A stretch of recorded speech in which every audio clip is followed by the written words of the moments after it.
எல்லாருக்கும் வணக்கம். சவுக்கு சங்கர் மீது போடப்பட்ட குண்டாஸ் ரத்து செய்யப்பட்டதா? அதன் சார்ந்த தீர்ப்புகள் என்ன?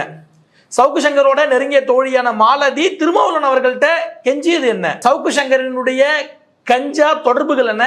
சவுக்கு சங்கருக்கும் ட்ரக் மாஃபியாக்களுக்கும் இடையே இருக்கக்கூடிய தொடர்புகள் என்ன? சவுக்கு சங்கருடைய செக்ஸ் சாட் மற்றும் மன்மத லீலைகள், இதெல்லாம் தான் இந்த வீடியோவில் நாம பேச போறோம். வாங்க பார்ப்போம்.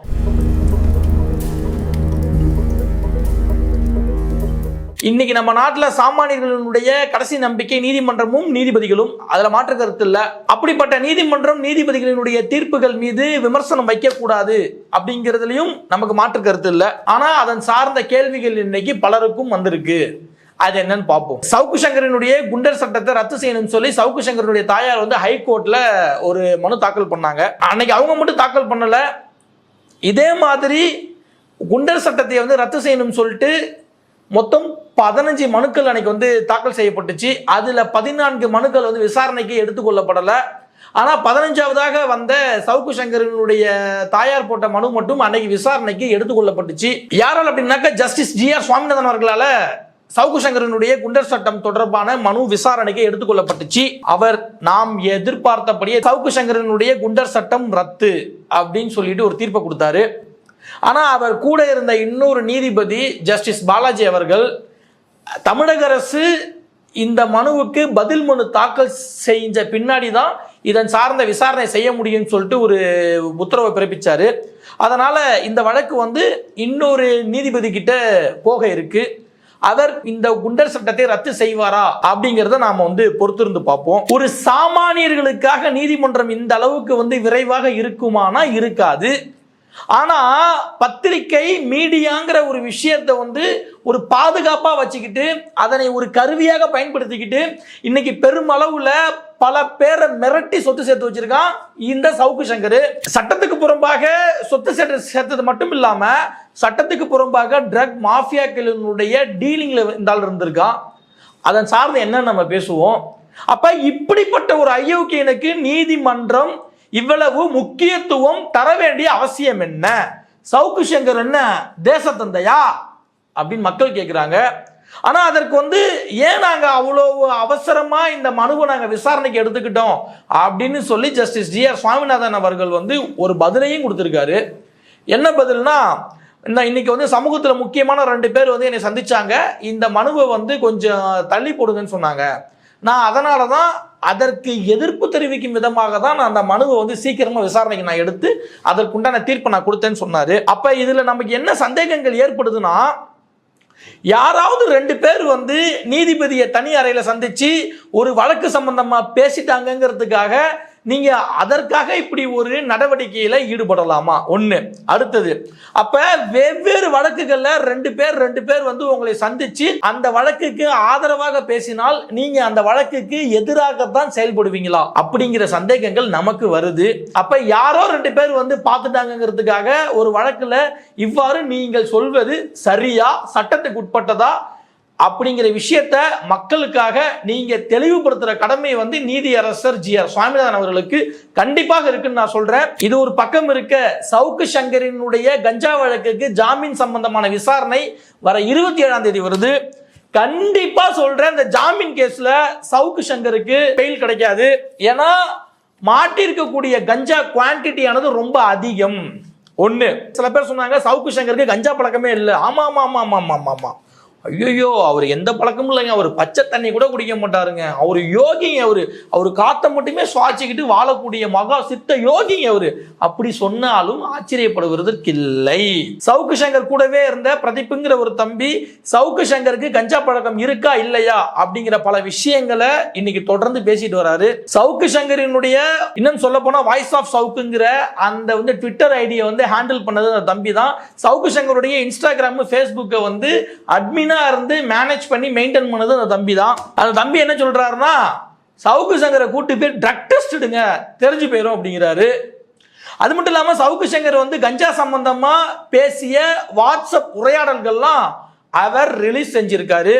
அவர் மட்டும் இல்ல, நக்கீரன் ரிப்போர்ட்டரான திரு தாமோதரன் பிரகாஷ் அவர்களும் சவுக்கு மீடியாவில் லீகல் கரஸ்பாண்டா இருக்கக்கூடிய கார்த்திக் கோவிந்தராஜனும் சவுக்கு சங்கருக்குமான இடையே என கஞ்சா சம்பந்தமான உரையாடல் ஸ்கிரீன்ஷாட்டை அவரும் ரிலீஸ் செஞ்சிருக்காரு. இது ஒரு பக்கம் இருக்க, இன்னொரு பக்கம் சொல்றாங்க சவுக்கு சங்கருக்கு வந்து கஞ்சா பழக்கம் மட்டும் இல்லைங்க, கொக்கைன் பழக்கம் இருக்கு அப்படிங்கிறாங்க. என்னடா அது, என்னடா என்னென்னமோ சொல்றீங்க அப்படிங்கிற மாதிரி சந்தேகம் நமக்கு வந்துச்சு. இப்போ இதில் நம்ம என்ன சொல்றோம் அப்படின்னா, அப்ப சவுக்கு சங்கரவன் ஒரு சாதாரண அயோக்கியன் கிடையாது, அவன் மாபெரும் அயோக்கியன் அப்படின்னு நம்ம சொல்றோம். அப்ப சவுக்கு சங்கருக்கும் ட்ரக் மாஃபியாக்களுக்கும் ஒரு பெரிய தொடர்பு இருக்கு.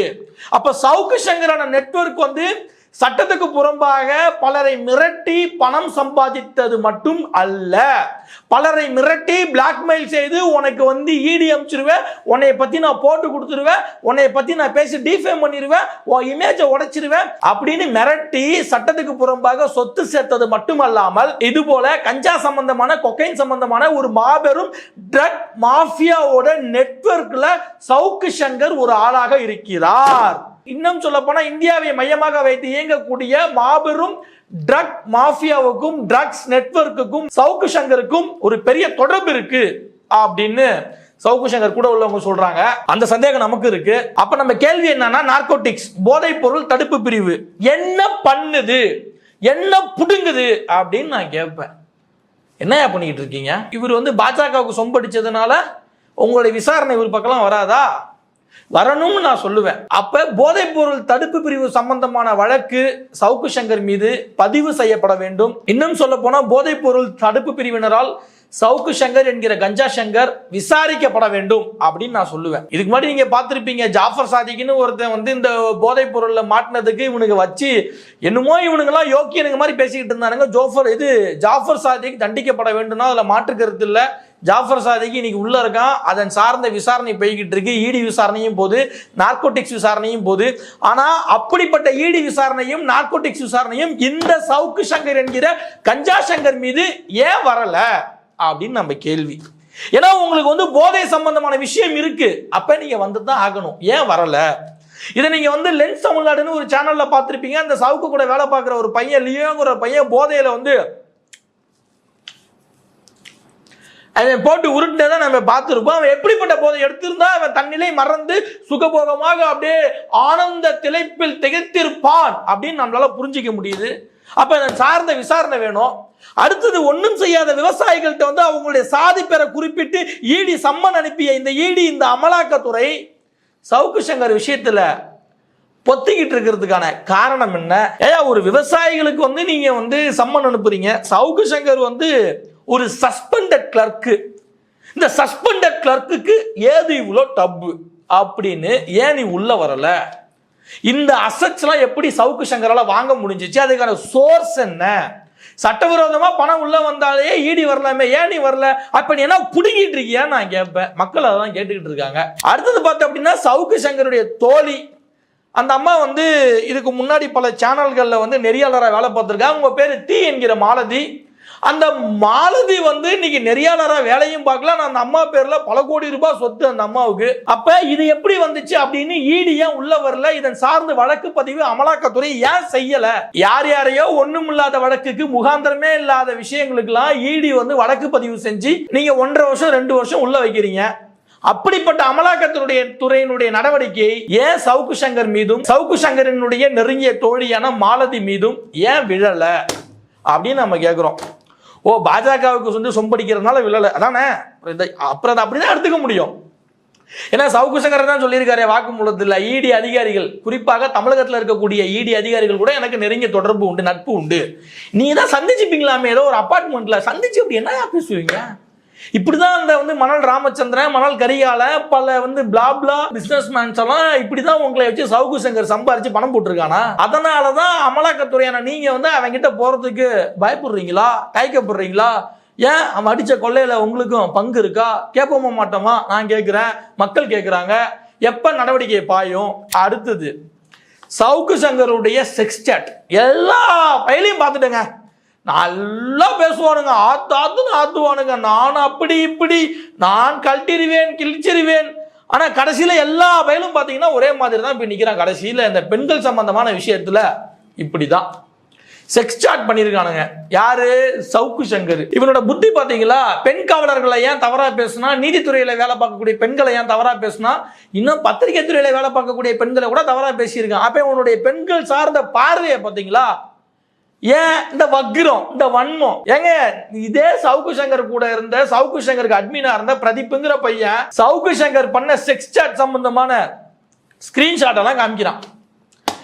என்னடா, அதாவது ஒரு மனுஷன் தண்ணியில வீக்கா இருப்பான், போதை அந்த பிரச்சனை வீக்கு. இன்னொருத்தன் பாத்தீங்கன்னா பெண்கள் சம்பந்தமான வீக்கா இருப்பான். இன்னொருத்தன் பாத்தீங்கன்னா பணம் சம்பந்தமான வீக்கா இருப்பான். அதாவது சட்டத்துக்கு புறம்பா சம்பாதிக்கணும், நல்லா குடிக்கணும், ஐயோ அந்த பொண்ணு இந்த பொண்ணு அந்த பொம்பளை இப்படிலாம் இருப்பான். ஆனா எல்லாமே உன்கிட்ட இருக்கு. சட்டத்துக்கு புறம்பா பணம் பைத்தியம் பிடிச்சி, பண வெறி பிடிச்சி இன்னைக்கு பல விஷயங்கள்ல பாதிக்கப்பட்டவங்களுக்கு எதிராக நின்று, ஸ்ரீமதிக்கு எதிராக நின்று, ஸ்னோலினுக்கு எதிராக நின்று, ராம்குமாருக்கு எதிராக நின்று, இப்படி பல விஷயங்கள்ல மக்கள் பாதிக்கப்பட்ட விஷயங்கள்ல பாதிக்கப்பட்டவர்களுக்கு எதிராக நின்று, அடுத்தது பாத்தீங்க அப்படின்னா எவன் தப்பு பண்றானோ, பிசினஸ் மேனோ, சட்டத்துக்கு புறமா எவெல்லாம் சம்பாதிக்கிறானோ அவனை மிரட்டி, அவனை பிளாக்மெயில் பண்ணி, அவனை அதை பண்ணிடுவேன் இதை பண்ணிடுவேன் சொல்லி அவன்கிட்ட இருந்து பணத்தெல்லாம் பிடுங்கி சம்பாதிச்சு சொத்து சேர்க்கிற பணவெறியனாவும் இருந்திருக்கு, பணபோதையும் இருந்திருக்கு. அடுத்தது பார்த்தா அப்படின்னா கஞ்சாவில இருந்து கொக்கைன் வரைக்கும் யூஸ் பண்ணி உன்ட இல்லாத போதை பழக்கமே கிடையாதாம்ல. யாரா நீ? சினிமாவில் கூட இப்படி ஒரு வில்லனை காமிச்சது இல்லடா. அடுத்தது என்ன அப்படின்னா பெண்கள் சம்பந்தமான விஷயம், செக்ஸ் சாட். பெரிய மன்மத குஞ்சி நினப்பு உனக்கு. மன்மத குஞ்சாடா நீ தம்பி? பெரிய மன்மத குஞ்சி நினப்பா இருந்தா அப்புறம் அதை கட் பண்ண வேண்டியதான். அப்புறம் ஏக் பாங் போ துக்குடாதான். அப்புறம் இதெல்லாம் செஞ்சுட்டாங்க. இப்ப தன்னுடைய அதிமுக சப்போர்ட்டை வச்சு, பாஜக சப்போர்ட்டை வச்சு தப்பிக்கணும். ஐயோ என்னால உள்ள இருக்க முடியல, கஷ்டமா இருக்கே, ஏசி இல்லாம இருக்க முடியலையே, அது இல்லாம இருக்க முடியலையே, கஞ்சா அடிக்காம இருக்க முடியலையே, பணம் சம்பாதிக்காம இருக்க முடியலையே, கையரிக்குதே அப்படின்னு இன்னைக்கு அதிமுகவுடைய வழக்கறிஞர் தான் சவுக்கு சங்கருக்கு வழக்கறிஞரா இருந்து வாதாடுறத நம்ம பார்த்தோம். அப்ப சவுக்கு சங்கர் பண்ணின அனைத்து மொல்லமாரித்தனங்கள்லையும் அதிமுகவுக்கும் பங்கு இருக்கா? அதிமுக அதனை ஆதரிக்குதா? நான் கேட்கிறேன். அப்ப அதிமுகவுடைய நிலைப்பாடு இப்படி பண்ற மொல்ல மாதிரி போட்டோண்டி திருட்டு பைய ஐயோக்கிய ராஸ்கல் பொறுக்கி ரவுடிங்களெல்லாம் நீங்க சப்போர்ட் பண்ணுவீங்களா அப்படின்னு நம்ம கேட்கிறோம். அடுத்தது ஒரு டீம், சவுக்கு சங்கருடைய ஒரு டீம் அண்ணாமலை போய் சந்திச்சிருக்கு. இந்த மாதிரி எப்படியோ காப்பாத்துங்க ப்ளீஸ் பாவங்க அப்படி போய் சந்திச்சிருக்கு. இன்னொரு பக்கம் பார்த்தீங்க அப்படின்னா திருமாவளவன் அவர்களை சவுக்கு சங்கருடைய நெருங்கிய தோழி டி மாலதி அவங்க நேரில் போய் சந்திச்சு அண்ணன் எப்படியாவது பார்த்து காப்பாத்துங்க, சிஎம்கிட்ட பேசுங்கன்னு சொல்லியிருக்காங்க. அதுக்கு அண்ணன் சொல்லியிருக்காரு, பிளாக் மணி சம்பந்தப்பட்ட விவகாரங்கள்லாம் நான் எப்படிமா தலையிடுறது, இது கொஞ்சம் தப்பான கேஸு அப்படின்னு சொல்லி அண்ணன் கட் பண்ணி விட்டுருக்காரு. சூப்பர்ண்ண. இதுல கடைசியா நாம என்ன சொல்றோம்னா, சவுக்கு சங்கர் மீது போடப்பட்ட குண்டர் சட்டம் ரத்து செய்யப்படக்கூடாது அப்படின்னு நாம சொல்றோம். சவுக்கு சங்கர் மீது போதைப் பொருள் தடுப்பு பிரிவினுடைய விசாரணை அவசியம் வேணும், அதன் சார்ந்த வழக்கு பதிவு செய்யப்படணும்னு சொல்றோம். அடுத்தது சவுக்கு சங்கர் மீது அமலாக்கத்துறையினுடைய விசாரணை அவசியம் வேணும், அதன் சார்ந்து வழக்கு பதிவு செய்யப்பட வேண்டும் அப்படின்னு நம்ம சொல்றோம். அடுத்தது சவுக்கு சங்கரினுடைய சட்டத்துக்கு புறம்பாக சம்பாதிக்கப்பட்ட சேர்க்கப்பட்ட சொத்துக்கள் அனைத்தும் அரசாங்கத்தால் முடக்கப்படணும், பறிமுதல் செய்யப்படணும் அப்படின்னு நம்ம சொல்றோங்க. இப்ப இந்த சவுக்கு சங்கர் சம்பந்தமான இந்த விவகாரத்தை பேசணுமா, இது அவசியமான்னு கேட்கலாம். கண்டிப்பா பேசணும், கண்டிப்பா அவசியம். இவெல்லாம் ஒரு தப்பான முன்னுதாரணம் சமூகத்துக்கு. இவன் ஒரு சமூக விரோதி, தன்னைய ரொம்ப நல்லவனாக யோக்கியனாக காட்டிக்கிட்டு தப்பு பண்றவங்க எல்லாம் நான் கேள்வி கேட்கிறேன் அப்படின்னு இவனே பெரிய தப்பு பண்ணி வச்சிருக்கான். எப்படி தப்பு பண்றவங்களெல்லாம் கேள்வி கேட்கிறேன்னு இவனே பெரிய தப்பு பண்ணி வச்சிருக்கான். எல்லா விதத்திலும் தப்பு பண்ணி வச்சிருக்கான், எல்லா வழியிலையும் தப்பு பண்ணி வச்சிருக்கான். அப்ப இப்படிப்பட்ட சமூகத்துக்கு ஒரு தப்பான முன்னுதாரணத்தை நாம வெளிச்சம் போட்டு காட்டணும். இதன் சார்ந்து தொடர்ந்து பேசுவோம். நன்றி, வணக்கம்.